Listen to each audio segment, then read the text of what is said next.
మిత్రులందరకు శుభ సాయంకాలం. మనల్ని మనమే మలుచుకునే మహత్తర కథలు 30వ కథకు మీ అందరికీ శుభ స్వాగతం. ఈ రోజు మీరు వినబోయే కథ పేరు సమయస్ఫూర్తి. ఇది ప్రసిద్ధ శాస్త్రవేత్త అయిన ఆల్బర్ట్ ఐన్స్టీన్ యొక్క కథ. విద్యార్థి దశలో మనమంతా కూడా ఐన్స్టీన్ యొక్క సాపేక్ష సిద్ధాంతం గురించి చదువుకున్నాం భౌతిక శాస్త్రంలో. దీనినే థియరీ ఆఫ్ రిలేటివిటీ అంటారు. ఆ సమయస్ఫూర్తి అన్న కథ ఏమిటో విందాము మరి. ఐన్స్టీన్ యొక్క సాపేక్షతా సిద్ధాంతం థియరీ ఆఫ్ రిలేటివిటీ ప్రసిద్ధి చెందినప్పుడు, అంటే ప్రపంచవ్యాప్తంగా ఆ సిద్ధాంతానికి ఎంతో పేరు వచ్చినప్పుడు, ఆ సిద్ధాంతాన్ని 10 మందిలోనూ ప్రదర్శించడానికి ఐన్స్టీన్ ఒక ప్రదేశం నుంచి మరొక ప్రాంతానికి ఆహ్వానించబడేవాడు.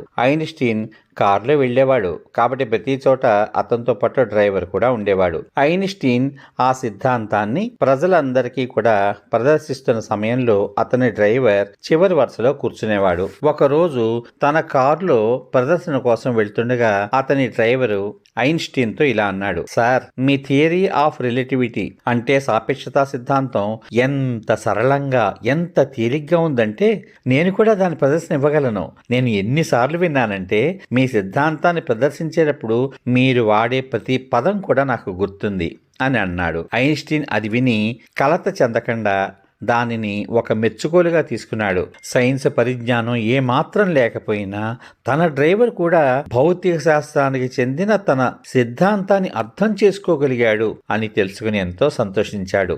ఆ రోజుల్లో మీడియా అనేటువంటిది పెద్దగా అభివృద్ధి కాలేదు. అంటే ప్రసార సాధనాలు పెద్దగా అభివృద్ధి కాలేదు. నిజంగా ఐన్స్టీన్ ఎలా ఉంటాడో ప్రజలకి తెలియదు.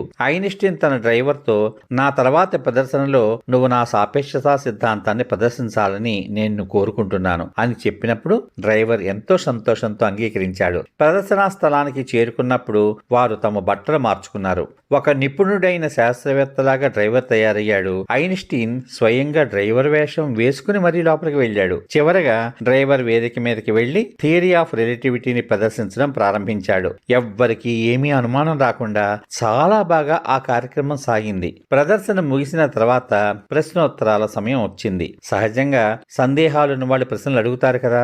చాలా ప్రశ్నలు మునుపటి ప్రదర్శనలలో మాదిరిగానే ఉన్నాయి కాబట్టి డ్రైవర్ వాటన్నిటికీ కూడా సులభంగా సమాధానం ఇవ్వగలిగాడు. ప్రశ్నోత్తరాల సమయం దాదాపు పూర్తవుతుండగానే ప్రేక్షకుల్లో ఒక వ్యక్తి లేచి చిట్ట చివరగా ఒక ప్రశ్న అడిగాడు. అది గత సమావేశాల్లో ఎప్పుడూ ఎవరూ అడిగిన ప్రశ్న కాదు కాబట్టి డ్రైవర్ కు సమాధానం తెలియక ఏం చెప్పాలో తెలియలేదు. ఈ ప్రశ్నకి తప్పు సమాధానం చెబితే తన యజమాని ఈ చదువుకున్న వారందరి ముందు అవమానించబడతాడు అని అతనికి తెలుసు. మరి తాను కేవలం డ్రైవరేనని, ఐన్స్టీన్ కాదు అని చెబితే ఈ ఉన్నత స్థాయి కార్యక్రమ నిర్వాహకులు ఎవ్వరూ సహించరు, ఒప్పుకోరు. అందుకని అతను కొంత సమయం తీసుకుని మనసు లోపల ఒక స్థిర నిర్ణయానికి వచ్చాడు. ఆ డ్రైవరు ఆ ప్రశ్న అడిగిన వ్యక్తితో ఇలా అన్నాడు: మీ ప్రశ్న చాలా సరళంగా ఉంది, దానికి నా డ్రైవర్ కూడా సమాధానం చెప్పగలడు. అదిగో ఆ చివరి వరుసలో కూర్చున్నాడు, అతనే మీకు దానికి స్పష్టత ఇస్తాడు అని అన్నాడు. ఐన్స్టీన్ తన డ్రైవర్ యొక్క సమయస్ఫూర్తికి ప్రతిస్పందనకు ఆశ్చర్యపోయాడు. కానీ లోపల చాలా సంతోషించాడు.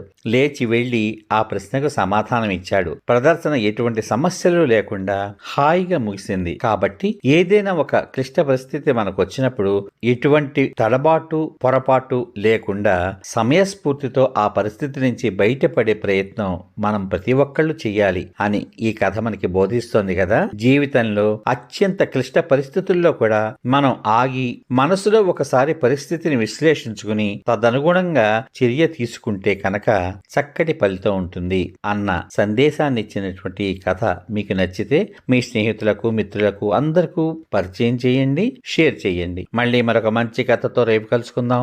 అంతవరకు సర్వే జనా సుఖినో భవంతు. శుభరాత్రి.